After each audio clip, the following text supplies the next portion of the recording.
বজাৰ আমাৰ কৃষিপ্ৰেমী ৰাইজ কৃষক ৰাইজসকল আমি আপোনাক ক'বলৈ আমি শোণিতপুৰ জিলাৰ কৃষি জগতক কাৰণত মন্তব্য কৰিবলৈ আহিছোঁ তাত আপোনালোকে নতুন বড়ো ধান আমি উদ্ভাৱনশীল বড়ো ধানৰ সময় গতিকে ধান কেনেকৈ কৰিব আৰু গভৰ্ণমেণ্টে কি সহায় হাত আগবঢ়াইছে সেইখিনি আপোনালোকে জানিব পাৰিব আহক আমি তাৰে এখন মন্তব্য কৰিব লৈছোঁ আপোনালোকে উপভোগ কৰিব এয়া আমাৰ এয়া বাগানৰ এতিয়া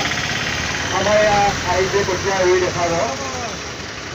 এয়া কঠীয়া ৰুই দেখাব আমাৰ এতিয়া হয়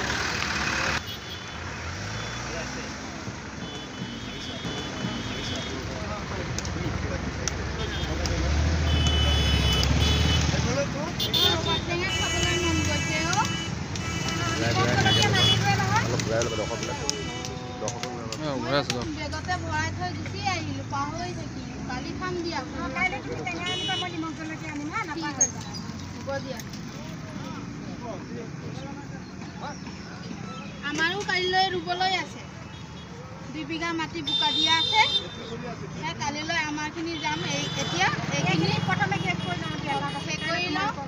তাৰপিছত তোমালোকৰ আমাৰ তাত যাম আমাৰ তাত ৰুই পেলাই আৰু তোমালোকে ৰুইছা বোলা পোক পৰুৱা নিবাৰণৰ কাৰণে পচতীয়া পাত নিম পাত আকৌ নিম দ্বিতীয় গুড়ি আৰু এইবিলাক কেঁচুৰি হালধি একেবাৰে কলহত মই দি থৈছোঁ এসপ্তাহ মূৰে লৰাই দিম তাৰে খেতি পোক পৰুৱা যদি লাগিবলৈ যদি আহে চাম যে কেনেকুৱা পোক পৰুৱা কি কথা কি কথা তেতিয়া স্প্ৰে কৰি দিম হে গতিকে কিছুমান আমি ভালকৈ সুন্দৰকৈ আমি ধানৰ 30-40-45 কিমানমান আমি ভাগ্য অৰ্জন কৰি আগবাঢ়িছোঁ আৰু পাওঁ সহায়কৰ আমি ওচৰ চাপিব লাগিব তেতিয়াহে আমি উন্নতি হ'ম বাৰু এচাৰ এজন আহি আছে নহয় বুজাই বঢ়াই দিব আহি পাইছে এই বুট কি কৰিছে এনেকৈ নৰুৱে নহয় ৰ'ব আমাৰ চাইছোঁ অঁ আচ্ছা এতিয়া আমাৰ কি হৈছে ধান ৰোৱা মই আহি পাই দেখা পালোঁ তোমালোকে খবৰ দিলা যে ধান ৰুই আছে মানে কঠীয়া ৰুই আছে আৰু কঠীয়া কেনেকৈ ৰুব ইয়াতো বহুত নীতি নিয়মৰ কথা আহি পৰে আৰু আমাৰ এতিয়া যিহেতু বড়ো ধানৰ সময় আমি প্ৰথমতে ধানৰ পৰিচয়টো হৈ লওঁ যেনেকৈ এতিয়া কনকলতা আছে জয়মতী আছে আৰু আপোনাৰ আছে বিষ্ণুপ্ৰসাদ আছে জ্যোতিপ্ৰসাদ এনেকৈ আমাৰ ধান এতিয়া নতুনকৈ ওলাইছে 9 নম্বৰ যেনেকৈ আমি 4446 কৰা হয় ঠিক তেনেধৰণে আমাৰ এইকেইটা হ'ব এতিয়া কথা হৈছে কি এয়া দেখিছে কঠীয়াখিনি আনি ডাইৰেক্ট ৰুই দিয়া আমি দেখিছোঁ তোমালোকে এনেকৈ কঠীয়া ৰুলে কেতিয়াও ধান আমাৰ লাভ কৰিবলৈ আমি ধান নাপাম আমাৰ লাভ নহ'ব গতিকে হৈছে কি আমি সদায় এয়া ধান কঠীয়া আমি পাতল পাতলকৈ ৰুব লাগে ইয়াৰ পৰা কি হয় গজালি মেলিব বহুতো পসা মেলিব আৰু কথা হৈছে কি আমাৰ ধান ৰুওঁতে বা খেতি কৰোঁতে আমাৰ কেইটামান সমস্যাই দেখা দিয়ে সেই সমস্যাবোৰ হৈছে কি বেমাৰ আজাৰ হয় ধানৰ আৰু পোক পতংগই বহুতো অনিষ্ট কৰে গতিকে আমি কষ্ট কৰি যিখিনি ধান খেতি কৰোঁ সেইখিনি আমি সময়ত নাপাওঁ আমাৰ কষ্টখিনি এৰি যায়গৈ আচলতে কথা হৈছে কি আমাৰ প্ৰথমতে ভুল হৈ গৈ মাটি শোধন কৰা পদ্ধতিটো আমি 1 নম্বৰতে মাটি শোধন কৰি ল'ব লাগে তাৰ বিষয়ে যদি আমি নাজানো তেতিয়া আমি জ্যেষ্ঠসকলৰ পৰা হওক বা উন্নত মানৰ যোনে খেতি কৰে তেওঁলোকৰ পৰা জানি ল'ব লাগে আমাৰ কৃষি বিভাগেও কিছু মাজে সময়ে বাতনাত প্ৰদৰ্শন কৰি দেখাই থাকে গতিকে তাৰ পৰা আপোনালোকে জানিব পাৰিব এতিয়া কথা হৈছে মাটি শোধন পদ্ধতিটো 1 নম্বৰতে হৈ যায় তাৰপিছত আহিব আমাৰ কঠীয়া শোধন কৰিব লাগে আৰু কঠীয়া আমি আনি পেলাই ডাইৰেক্ট উঘলিয়ে যেনেকৈ ৰুই দিছোঁ এনেকৈ নহয় ইয়াত কৰিব লাগিব আগতে কাঁচিৰে কাটি ল'ব লাগিব আগখিনি কাঁচিৰে কাটি দিলোঁ বা হাতেৰে ছিঙি দিলে কি হয় তেতিয়া তাত থকা যিবিলাক মানে পোক পতংগই কণী পাৰে সেই কণীবিলাক কি হয় ভস্ম হয় অৰ্থাৎ আগবিলাক পৰি গ'ল আমি জাষ্ট কঠীয়াখিনি জেগাত আমি ৰুই দিছোঁ আৰু পাতলকৈ ৰুই দিছোঁ গতিকে আমাৰ 1 নম্বৰতে পোক পতংগখিনি আমি হ্ৰাস কৰিছোঁ আৰু শোধন পদ্ধতিৰে আমি বেমাৰ আজাৰখিনি হ্ৰাস কৰিছোঁ আৰু হয় কি আৰু এটা কথা আহি পৰিছে আমি যেনে ধৰি লওক ৰবাব টেঙা আমি খাওঁ আৰু তোমালোকে ৰবাব টেঙা খোৱাই ৰবাব টেঙা খাই কৰি আমি কি কৰোঁ যেতিয়া বাকলিবোৰ পেলাই দিওঁ সেই বাকলিবোৰ আমি যদি পথাৰখনকৈ পেলাই দিওঁ তেতিয়া কি হয় পোক পৰুৱা আদি বেমাৰ আজাৰ ইয়াত পায় গতিকে ৰবাব টেঙাৰ বাকলিও বহুতখিনি কাম আছে আৰু তাৰ লগত কেঁচা গোবৰৰ মিশ্ৰণ দিব লাগে নিমপাতৰ লগত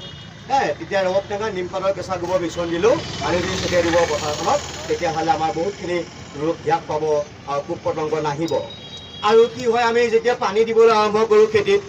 জলসিঞ্চনৰ সুবিধা থকা মাটিৰে আমাৰ যি 4 বিধ মই ধানৰ বিষয়ে ক'লোঁ সেইখিনি কৰিলে বেছি সুবিধা হয় আজিকালি কাৰেণ্ট ব্যৱস্থা আছে, গতিকে আমাৰ গভৰ্ণমেণ্টে যিহেতু পাম্প ৰেহাই মূল্যত দি আছে, ৰটভেটৰ দি আছে, পাৱাৰ টিলাৰ দিয়ে আছে, গতিকে আমি খুব সহজতে খেতি কৰি আমি লাভান্বিত হ'ব পাৰোঁ। এতিয়া মেইন কথা হৈছে কি, আমাৰ ধাননিৰ দ্বাৰা যেতিয়া আমি পানী দিওঁ তাত আমি কিছুমান আলি বনাওঁ। সেই আলিবোৰ কি হয়, বেলেগ এডৰা ধাননিলৈ যেন পোক পতংগ যাব নোৱাৰে তাৰ আমি নলা ব্যৱস্থা আমি কৰিব লাগে। সেইটো হৈছে 1 নম্বৰ কথা। আৰু 2 নম্বৰ হৈছে কি, আমি ধাননিৰ দ্বাৰাত পোক পতংগবিলাক কিছুমান পৰজীৱী চৰাই থাকে, যেনেকৈ পোক পতংগ খাই জীয়াই থাকে, তেনেকুৱা চৰাইবিলাকৰ পৰা বাচিবলগীয়া হ'লে আমি কি কৰিব লাগিব, ধাননিৰ দ্বাৰাত যেতিয়া গেৰ নথৰাৰ আগতে আমি বাঁহৰ আগলি হওক এনেকৈ পুতি দিব লাগে। তেতিয়া কি হয়, চৰাইবিলাকে ৰ'লে আৰু পোক পতংগবিলাক খাই শেষ কৰিলে। আৰু কিন্তু এটা মনত ৰাখিব লাগিব কি, ধান পকাৰ আগে আগে যেন বাহনিবিলাক আমি আঁতৰাই দিওঁ, আগলিবিলাক, নহ'লে হ'ব কি চৰাই ধানো খাবলৈ ল'ব। গতিকে সেইবিলাকো লক্ষ্য ৰাখিব লাগিব। আৰু আমাৰ নমস্কাৰ হ'ব ছাৰ, যোৱা বছৰ আপুনি যে কৈছিলে এই ছিজনৰ এয়া স্বৰ্ণমুৰি মই প্ৰায় 16 বিঘা চাওকচোন এইখিনি কোনখিনি জহা ছাৰ। আৰু ছাৰ এটা কথা হ'ল, মোৰ আৰু এতিয়া বু ধানৰ কাৰণে মই আগবাঢ়িছোঁ, প্ৰায় কঠীয়া মোৰ পৰহিলৈ ৰুবই। লাচিত বৰলোক নহয় আকৌ জয়মতী, গণপ্ৰতা, জ্যোতিপ্ৰসাদ, বিষ্ণুপ্ৰসাদ, এয়া যোৱাবাৰ কৰা পদ্ধতিয়ে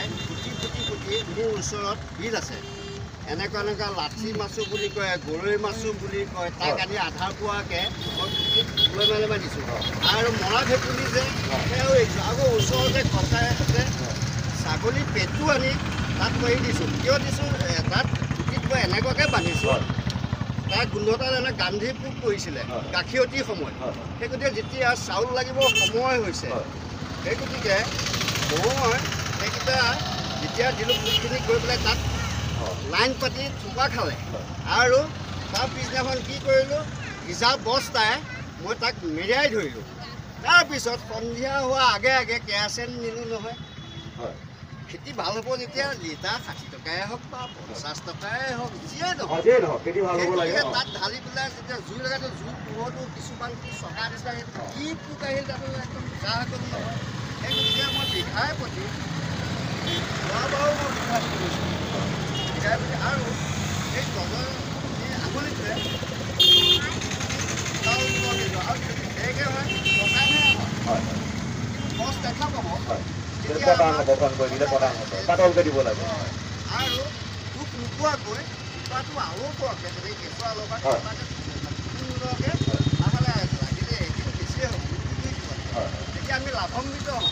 তাৰমানে অৰ্থাৎ হৈছে কি, এতিয়া কৈছে একেবাৰে জুই পোহৰৰ ফান্দৰ ব্যৱস্থা আমি আগৰবাৰ নাটক কৰিছিলোঁ, য'ত আমি জুই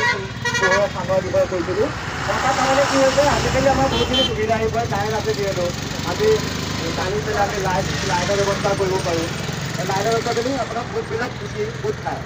টকাবিলাক মানে গোট খাব, পোকবিলাক মৰিব সেইটো জুই পোহৰৰ পৰা। আচ্ছা, আমি ইয়াতে হৈছে কি কেইটামান যেনেকৈ গ্লাছ বুলি কয় আৰু আপোনাৰ গল বীজ বুলি কয়, এনেকৈ পেলাই কিছুমান বস্তু আছিলে, বেমাৰ আছিলে ধানৰ। পোকবিলাক বুলি ক'লে পাত মেৰুৱা পোক বুলি কয়, কুচি ৰিঙা, চৰহা, এইবিলাক আপোনাৰ গান্ধী পোক এইবিলাক। আৰু চৰহা পোকৰ পৰা বাচিবলগীয়া হ'লে কি হয়, ধাননি দৰাত আপোনাৰ কাঁইটীয়া গছৰ ডাল পাত এনেকুৱা ধৰণৰ থাকিলে, যেনে বগৰী গছ হওক, মৃদুভাৱে লাহে লাহে ধান গছ কোবাই দিয়া যায়, তাৰ পৰা আমি পোকৰ পৰা জাসকলৰ প্ৰতি আমাৰ শোণিতপুৰ জিলাৰ বিভাগে বহুতখিনি সহায় আগবঢ়াই আছে। যেনে এতিয়া ৰটাভেটৰ দিছে, পাৱাৰ টিলাৰ দিছে, পাম্প দিছে, জলসিঞ্চনৰ ব্যৱস্থা থকা সুবিধা দিছে। আৰু যথেষ্ট থকা জেগাত এনেকুৱা আমাৰ যি আপোনাৰ বড়ো ধানৰ খেতি কৰা তাক কৰিব লাগে, সেইখিনি আমাৰ থাকিলে। গতিকে আহক আমি সকলোৱে ভালদৰে খেতিবিলাক কৰোঁ, কৰি লাভান্বিত হওঁ। এনেই আমি অভাৱত সময় নষ্ট নকৰোঁ, লাভ নোহোৱাকৈ নকৰোঁ। গতিকে আমি ধুনীয়াকৈ আমাৰ স্বাৱলম্বন কৰিম, আমি আমাৰ সবিশেষ জানিবৰ বাবে আপোনালোকে শোণিতপুৰ জিলা কৃষি